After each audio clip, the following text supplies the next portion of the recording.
Yorkshire Cup, that was in May, beating Nicholas Bill by 3 lengths. And that day he had Donegal Prince back in 4th place, 7 lengths behind him, and that race was run over 1 3/4 miles. He then went on to win the 2.5 mile Group 1 Ascot Gold Cup, beating Shooter Line by a length, which we've just seen there on that little bit of VT. He was beaten in this race last season, another hectic race. He had a big struggle on his hands all through the last furlong, and he just failed by a neck to peg back all of the way winner Lamos. In fact, last season, Lamos always had the edge on him, but only just by that little margin we saw that he failed to win this race last season. He's a really tough, out-and-out stayer and a really high-class performer, and I think perhaps he's a little bit better this year than he was even last. Number 1, Ardross. This is Donegal Prince. He's one of the best staying handicappers in the country and has already had a good season, winning 3 of his 8 starts, a handicap at Haydock, that was in April, then the Chester Cup in May, and the Queen Alexandra Stakes at the Royal Meeting at Ascot, where he showed all of his courage and stamina to beat Good Tyne by a head. That was over 2 miles and 6 furlongs. He's run against Ardross already this season. That was in the Yorkshire Cup when he finished 4th and had just over 7 lengths to make up on that horse today. Ardross, as much expected, a 7-2 on favourite, with Pops's Joy at 7-1 and 8-1 bar those 2. Well, as Donegal Prince we've just seen, number 3. Let's have a look at the next one, Double Florin, and what a lovely head Double Florin's got. He's trained quite locally here at Arundel by John Dunlop. Double Florin, in fact, has never tackled a distance beyond 2 miles. His races this season have been over that distance, winning his first start of the year. That was a handicap, the Halifax Stakes at Ascot in June, when staying on well to beat Mountain Monarch by an easy 3 lengths, giving the runner-up 15 pounds on that occasion, so it was a good performance. His next start was at Sandown at the beginning of the month, where he ran, I thought, well below his best form, finishing 4th of the 9 runners behind Champagne Charlie. Double Florin, number 4. Let's go and see if he figures in the market. Yes, Double Florin is right at the back of the field as far as the market is concerned. It's 16-1. And Ardross is the favourite, 7-2 on. Popsy's Joy 7-1, Donegal Prince 8-1, Halsbury 12-1, Double Florin 16s, and Monsbo is 50-1. That is a full show. Number 6, Monsbo. He's a really good old staying handicapper who's won 1 of his 4 starts this season. That was over 2 miles at Haydock, where he beat Nimble Dove by a short head. He's won 5 times in his career, all over 2 miles. And to be at his real best, he loves quite a lot of cut in the ground. Ardross has now gone to 4-1 on, from 7-2 on, 10s bar him. Monsbo, really built in the lines of a stayer. It's surprising how quite a lot of these long-distance horses are quite lightly made horses, really, because there's not a lot to Monsbo, but he's got a really stout heart and an abundance of stamina. And there is the head of Pops's Joy. What a lovely head it is, too.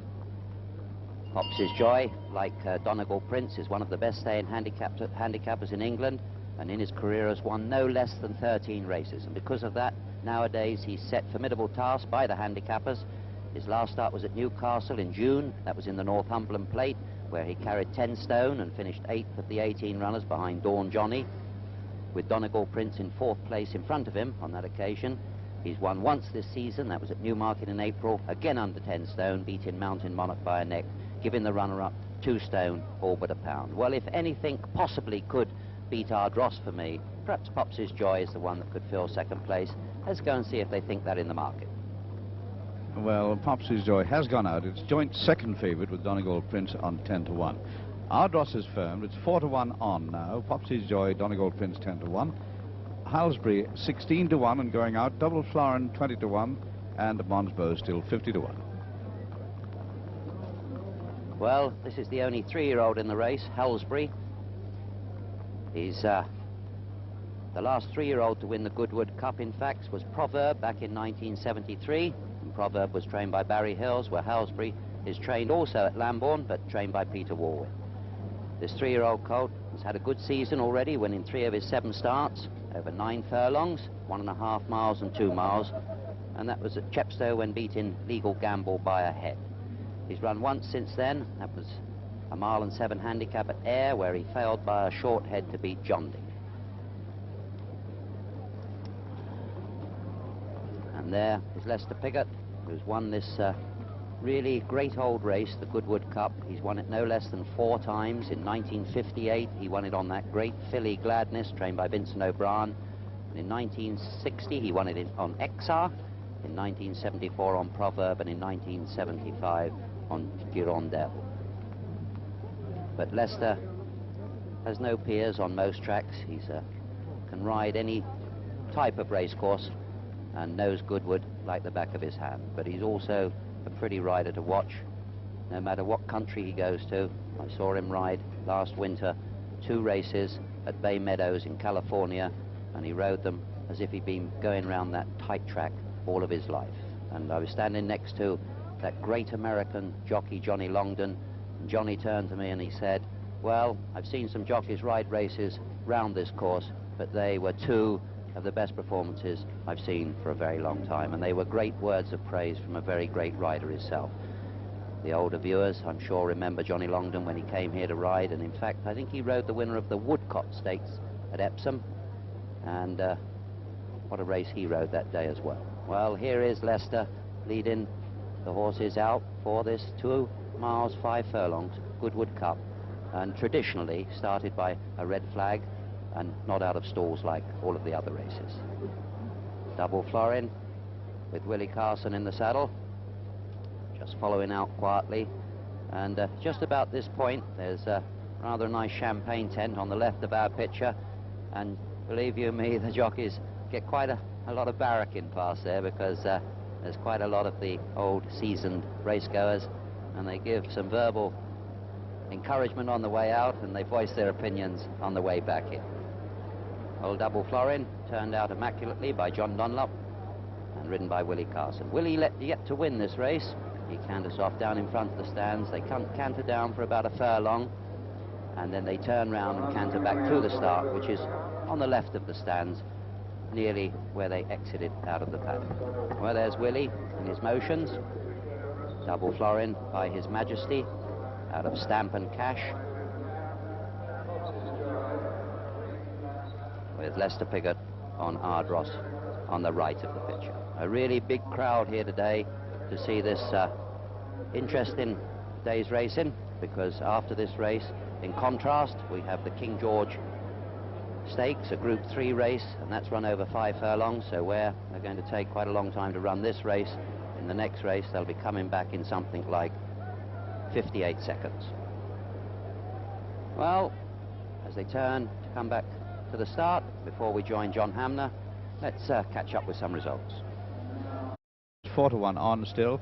Donegal Prince 10-1. Popsy's Joy has gone out to 12s. Halsbury 20-1. Double Florin 25s. Monsbow 50-1. So the 4-1 on favourite Ardross walks the short way back to the start. This is started by flag and not from stalls. The stewards of the Jockey Club have given special permission for it to be started by flag, and it always has been started by flag. Even in the days of the barrier start, this was traditionally a flag start. Not that it makes any difference. If you lose a length or 2 at the start over 2 miles 5 furlongs, it doesn't matter too much. Indeed, most of the jockeys are anxious to get a lead at that point. On the right of the picture, Joe Mercer on Halsbury. Joe's won it the last 2 years on Lamos, and Joe wasn't at all worried about what made the running that day on either of those occasions, because Lamos was perfectly capable of making all the running if necessary. Halsbury, the only 3-year-old in the field, trained by Peter Walwyn, wearing blinkers. He didn't run as a 2-year-old last season. He won first time out this year over 1 mile and a furlong at Wolverhampton, beating Dusty Isles, and his distance has gone up a little bit each time. He won over 1.5 miles at Thirsk, he won over 2 miles at Chepstow, and now he's trying 2 miles 5 furlongs. Donegal Prince on the right of the picture, the light colours with the dark stars. He's the second favourite at the big price of 10-1. Ardross now 9-2 on, so not really worth backing at all, because by the time you paid the tax, even on the course at 4%, you don't have a lot to spend afterwards if he wins. and if you're paying 10% off the course, then you almost end up a loser. But Donegal Prince, Monsbeau 66 to 1 from 50 to 1. Donegal Prince has the beating of both Popsy's Joy and Monsbeau on the Northumberland Plate running at Newcastle, when Donegal Prince finished 4th to Dawn Johnny, with Popsy's Joy back in 8th place. Popsy's Joy is only a pound better off, and Monsbeau, who is receiving a lot of weight from both of them, back 17th of the 18 runners. No distance is too far for Donegal Prince. He won the longest race in this country, the Queen Alexandra Stakes at Royal Ascot, when beating Good Time by a head. It was only his courage that got him there. He looked sure to be beaten coming into the last furlong, but he battled on well. He earlier won the Chester Cup, which I hope you're watching with us. He burst clear of his field a long way from the finish and kept galloping, so he'll stay every yard of the trip. Starters order, so let's join Peter O'Sullivan. Thank you, John. Yes, the white flag up. Greville Starkey looking for a quick start on Donegal. Looks as though they're going to go. First time, and they're away, and Donegal Prince the first to show from Monsbeau. And then Ardross, Halsbury, the only 3-year-old, Double Florin, and Popsy's Joy. So they settle down with Donegal Prince in the lead from Monsbeau, Ardross, Halsbury, Double Florin, and Popsy's Joy. As to Piggott, lying 3rd there on this big odds-on favourite, who's bigger odds-on than any favourite for the Goodwood Cup in the 35 runnings that there have been so far since the war. 13 odds-on winners and 6 odds-on losers in that period. And defeat for this horse is lying 3rd now. Ardross would represent the biggest shock since Arbar was beaten as a 3-to-1 on favourite back in 1948, beaten by Tenerani. Donegal Prince from Monsbeau, the former Ascot Stakes winner. Ardross 3rd, Halsbury the 3-year-old, then Double Florin, and then Popsy's Joy. Greville Starkey looking for his 3rd winner of the meeting to put him the leader in the Ritz Club Charity Trophy, with the clear advantage on Donegal Prince from Monsbeau. Young Walter Swinburne tracked by Lester Piggott, and Greville Starkey showing that he's turning right very shortly. The typical gesture of the ever playful Greville. Looks extremely solemn and graven imaged most of the time, but is in fact a very playful and entertaining lad, enjoying a tremendous season with 59 winners. And Lester Piggott looking for his 99th Goodwood Festival winner here.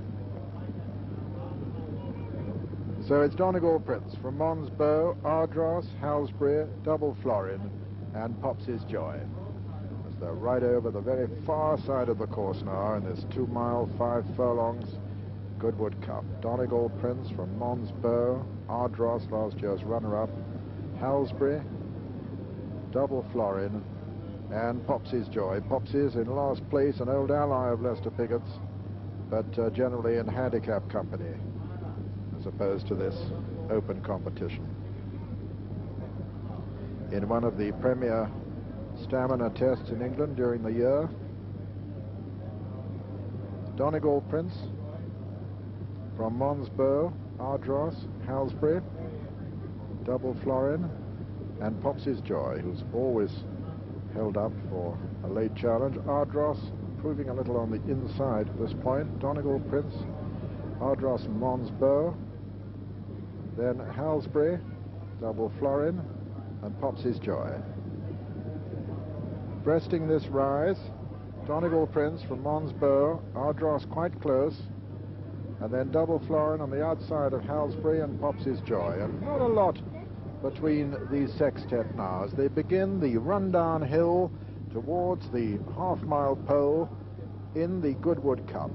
Donegal Prince from Mons Bow, Ardross, Double Florin, Halsbury and Pops's Joy. And just coming to the 4 furlong marker now. Donegal Prince from Mons Bow, Ardross, Pops's Joy coming there quite strongly now towards the outside of Paul Cook as they come down towards the 3 furlong marker. Halsbury improving over on the far rail.